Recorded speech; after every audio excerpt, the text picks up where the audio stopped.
Bom dia, galera do oitavo ano. Espero que todos vocês estejam bem e que Deus continue guardando a vida de todos, né? Amém. Pessoal, na última aula nós terminamos aí o capítulo sobre romantismo, né?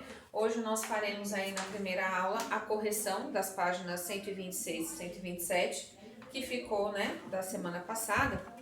Mas aproveitando, né, que nós estamos gravando o vídeo aí, nós vamos entrar na segunda unidade, chamada Pré-Rafaelitas e Realismo. Só que nesta aula nós vamos focar nos pré-rafaelistas. Rafaelistas, tá? É meio que trava-língua para mim. Então vamos lá. Vamos entender aí que antes nós vimos aí o módulo classicismo, a arte medieval, né? A gente entendeu bem aquele contexto que estava, que a igreja controlava tudo, e agora nós temos aí uma nova vertente de uma vanguarda que nós já vimos a semana passada, que é o romantismo, e que o romantismo veio para romper um pouco, né, esse pilar aí do que a gente já estava vendo aí nas outras vanguardas. Porque agora a explosão de sentimentos, né? Só que sempre, né, aparece algum que fala assim, epa, esse negócio aí tá meio esquisito. Então, entre o século XVIII e o século XIX, surgiu uma irmandade chamada pré-rafaelistas, tá? Essa irmandade, ela buscava o quê? Ela buscava romper aí com o romantismo, tá? E ela não queria também os moldes do classicismo, porque só existia duas formas de fazer arte nesse período. Ou eu seguia as regras da academia de artes classicista, ou eu ia para a vibe dos romantismos, dos românticos, né? Do romantismo. Se eu não quisesse nenhuma dessas duas, eu estava sem, né? Então, os pré-rafaelistas, eles surgiram meio como se fosse uma irmandade, né? Uma sociedade secreta. É bem interessante essa parte, tá? E aí, dentro das pesquisas que eu fiz e que eu gostaria de dividir com vocês, tem uma coisa que eu anotei aqui que eu achei sensacional, que eu vou dividir com vocês, tá? Qual era o objetivo realmente dos pré-rafaelistas? Eles queriam ser sinceros e fiéis à obra de Deus, à natureza, e se empenhavam em copiá-la de modo simples e direto, sem o filtro das formas pré-estabelecidas. Quando eu falo do filtro das obras pré-estabelecidas, eu estou falando da academia, do classicismo. Eles não queriam isso. E eles também não queriam os românticos, que os românticos, eles não eram fiéis a Deus, né? Apesar de eles terem lá, exaltarem a natureza, eles não exaltavam com os valores que os pré-rafaelistas gostariam que eles trouxessem. Nós estamos entrando numa época aqui que vai trazer muitas questões, né? A gente vai analisar mais pra frente, vai trazer muitas questões sociais. E eles queriam também que a obra deles trouxesse esses valores, resgatasse esses valores sociais para a sociedade, tá? Então vamos aí na página 128 de vocês, tá? Então vamos lá. Como vimos anteriormente, a arte feita entre os séculos 18 e 19 seguia basicamente dois caminhos, o que eu acabei de dizer para vocês. Ou era imposto pela academia ou as regras eram regidas pelos românticos, tá? Em meados do século XIX, no entanto, grupos de artistas ingleses e franceses passaram a demonstrar insatisfação diante desse panorama estético, buscando outros caminhos para a arte. Aí vamos lá no terceiro parágrafo, né? Em essência, o que ambos os grupos tinham em comum era a busca da honestidade da arte. Características consideradas perdidas, tanto pelos ingleses como pelos franceses também, tá? E aí é o que eu falei para vocês, que eu fiz uma pesquisa extra. eles queriam a honestidade, como eles estão dizendo, eles queriam fiéis à obra de Deus, ou seja, eles queriam fidelizar isso sem regras pré-estabelecidas, né? Se eu gostaria de que a minha obra trouxesse uma imagem, por que eu tenho que fazer exatamente do jeito que alguém está me dizendo para eu fazer? Não, eu quero fazer exatamente como Deus quer que eu faça, né? As obras exatamente como elas são, na realidade, né? Com o propósito sempre de resgatar valores, de resgatar boas condutas, tá bom?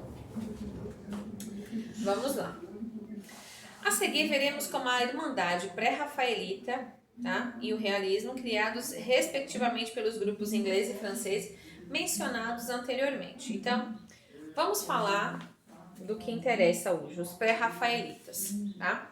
Então, aqui a gente já faz aí, paramos pra gente entender que aqui na arte nós tínhamos, até então, neste período, nós tínhamos dois meios de fazer arte. Ou era pelo classicismo ou ela pela via dos românticos. E se alguns artistas da época, ingleses e franceses, não gostaram dessa ideia, desses dois caminhos, e montaram uma irmandade chamada pré-rafaelita, tá? Vamos lá. As academias de arte, as quais chamamos simplesmente de academia, eram dedicadas à formação dos artistas e seguiam os princípios clássicos. Quer dizer, a academia de arte, obviamente, era uma escola e ela teria todas umas regras para ensinar, certo? Só que em 1848, 3 jovens ingleses, os artistas John Everett, Milas, Dante Gabriel Rossetti e William Roman Hunt. Agora gravem o Dante Gabriel Rossetti, que o Dante Gabriel Rossetti, ele vai estar intrinsecamente ligado a uma história que eu vou contar para vocês, um babado forte, tá? Esse grupo de artistas que eu acabei de falar o nome, eles formam a Irmandade Pré-Rafaelita, tá? E por que esse nome? Porque Rafael Sanzio, ele criou uma obra, tá? E para os pré-rafaelitas, a obra foi responsável pela perda da sinceridade e da autenticidade da arte. Por isso que eles eram pré-rafaelitas, ou seja, contra, né, essa obra. Bom, aí a gente vai agora falar sobre as características dessa vanguarda, tá? Dessa irmandade, vamos dizer assim, irmandade. Primeiro, brilhos e cores intensos. Até aí é a mesma vibe dos romantismos, dos românticos, né? Só não brilho, as cores, tá? Novo olhar para temas já explorados. Então eles faziam releituras com novos olhares, tá? Aqui no caso é o quadro chamado Anunciação, onde o anjo Gabriel aparece para a Virgem Maria, anunciando que ela vai ter um filho, tá?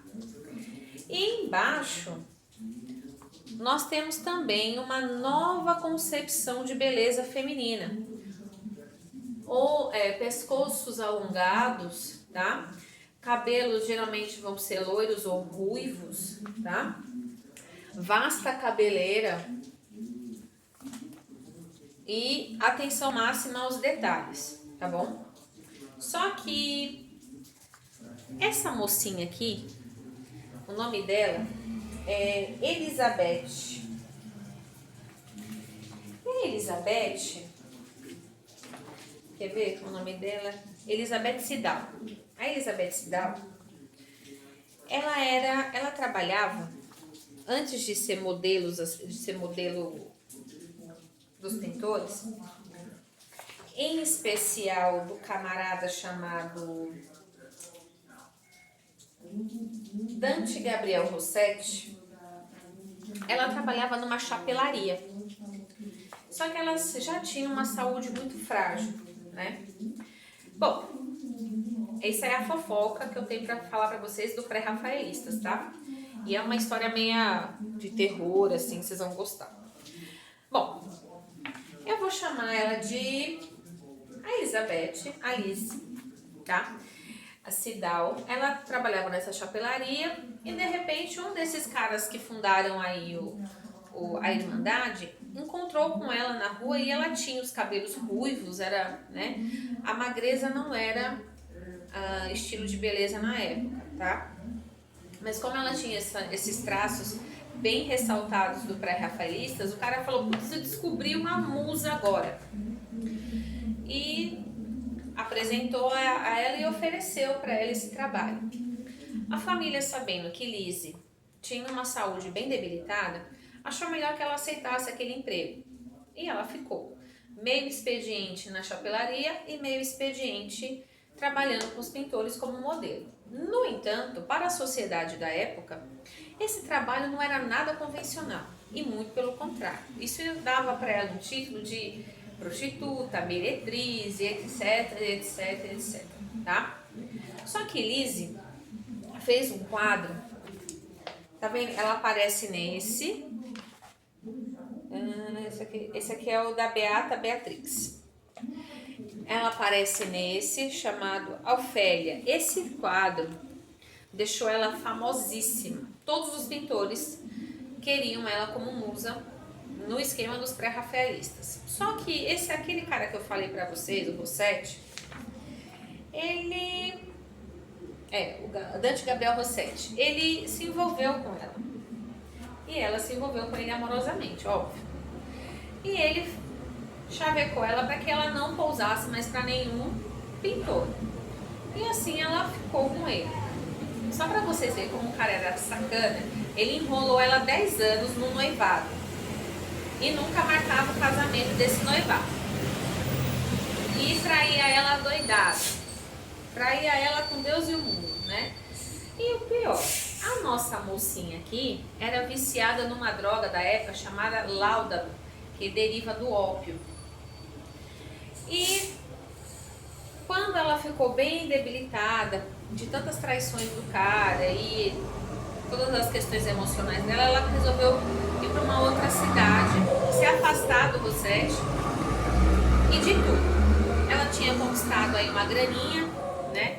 E foi estudar. Ela foi uma das primeiras mulheres pré-rafaelistas a montar a sua própria exposição de arte. No começo criticaram muito a obra dela, mas depois, né? Além disso, ela também era poetisa. Enfim.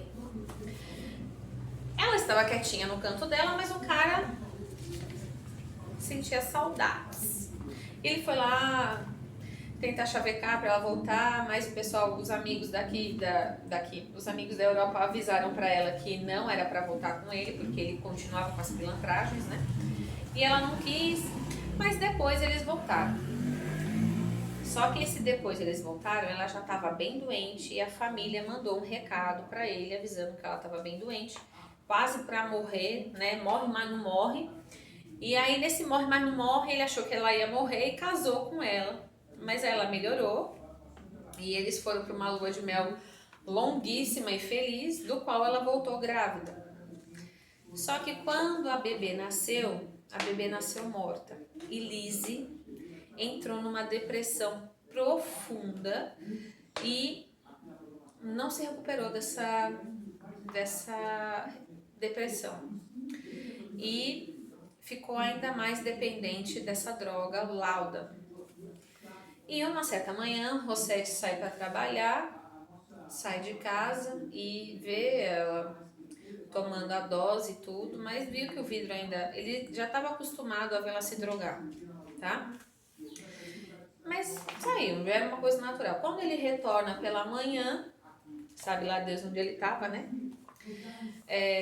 Encontra ela morta, com um bilhete que ela não aguentava mais, enfim, ela se mata usando a droga. Só que aí descobre, ao fazer a análise do corpo, que ela também estava grávida. E que para enterrá-la, ele teve que queimar essa carta, porque na época ela não poderia ter um enterro cristão se identificasse que ela havia se matado. Então ele sumiu com essa carta e enterrou com ela os poemas e tal, que ela tinha escrito e tudo mais. Só que aí, anos mais tarde, vem aí a história sórdida a história de terror aí. O agente do Rossetti soube que ela escrevia e foi lá, desenterrou a mulher, abriu o caixão, pegou as coisas da mulher que ela tinha escrito, né? E o cara disse que o corpo dela, da Lizzie, estava intacto e ainda mais bonito do que quando ela estava viva. Ninguém sabe se isso é verdade ou é mentira, né? Mas ressaltou aí muitas coisas aí da coisa da morte de Lizzie. E esses poemas foram publicados, os quais depois na aula vocês vão pesquisar e vão postar na nossa aula, tá? Então, já começa a ser interessante por causa da história de Lizzie e do Rossetti, que é uma história de amor meia, né, conturbada e triste, né? Um final bem triste aí pra Lizzie. Mas aí, o que nós estávamos falando antes de eu falar da Lizzie? Da fofoca da Lizzie, né? Fofocas dos pintores é comigo mesmo. Olha só. As características pré-rafaelitas eram exatamente isso. Cor, brilho intenso, novos olhares, ou seja, eles pegavam as pinturas que já existiam e faziam releituras, né, da forma como eles olhavam aquela pintura, que eles entendiam aquela pintura. Uma nova beleza feminina surge, tá? Outros traços, pescoço alongado, cabeleira, ruiva ou loira, né? E Lizzie era muito bonita mesmo, né? E agora nós vamos falar de um quesito extremamente importante, que é o que eu já iniciei na aula falando, né? O comprometimento com questões morais e sociais. Só para vocês entenderem o drama, e grifem aí o primeiro parágrafo. O momento em que a Irmandade pré-rafaelita foi fundada coincidiu com um período de bastante turbulência na Inglaterra. Em razão das rápidas mudanças tecnológicas, da industrialização do país, do crescimento das cidades, entre outros fatores. No entanto, as consequências de todo esse progresso recaíram na faixa da população com baixo poder aquisitivo. É sempre assim, né? E o rico todo já conhece que o de cima sobe, o de baixo desce, tantram, né? Fazer o quê, né? E aí, esse progresso recaiu na faixa da população com baixo valor aquisitivo, poder aquisitivo, que com mais intensidade passou a enfrentar problemas sociais de todas as ordens, como prostituição e migração. E aí o Hunt, ele pinta esse quadrinho aqui desse camponês sem vergonha, tá vendo? Esse suposto pastor de ovelhas, né? Ele não está cuidando do trabalho dele, mas ele está aqui cortejando a moça, né? E aqui, na mãozinha dele, tem um inseto. Esse inseto aqui, ele tem um nome bem... Me fugiu agora o nome desse inseto, mas esse inseto requer, assim, um nome de pecado, sabe? E é como se fosse isso aqui, tá? O Hunt queria mostrar que Adão e Eva no paraíso e o pecado ali jaz à porta, né? É tanto que o nome do quadro dele se chama O Pastor Mercenário, né? Ele estava querendo dizer aqui exatamente colocar aí a sociedade para pensar e repensar nos valores que perderam, né? E o que estavam fazendo.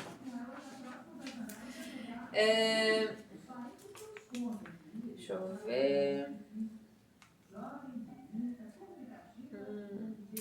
O inseto se chama mariposa da morte, tá? É isso mesmo. E aqui nós temos uma outra pintura da época na página 132, né? Que é a do Ford Madox.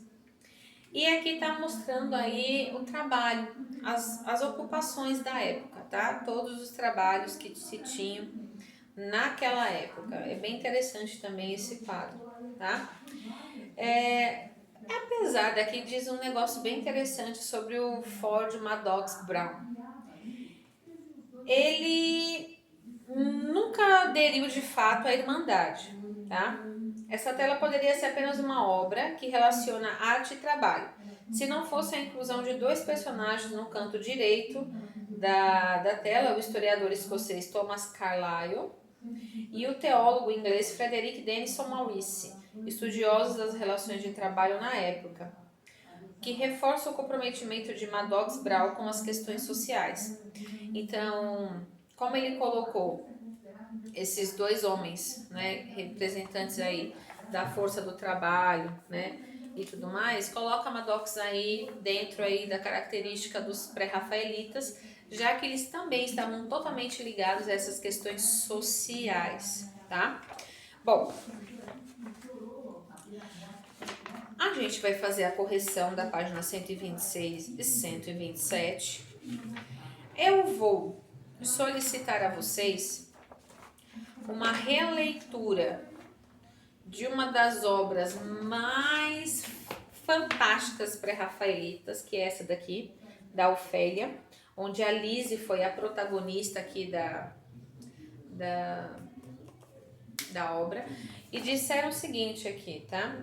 Essa obra deixou, além dela deixar ela bem famosa, ela já tinha uma saúde bem debilitada, né? E por ficar ali naquela água fria por várias e várias horas, né? Porque o cara não ia pintar ela em um minuto. Debilitou ainda mais a saúde dela. Então esse quadro foi a grande sacada da vida dela, mas também quase leva ela embora, tá? Lise, e também porque eu achei a história dessa moça muito interessante, muito sofrida, muito impactante, né? É uma história bem interessante.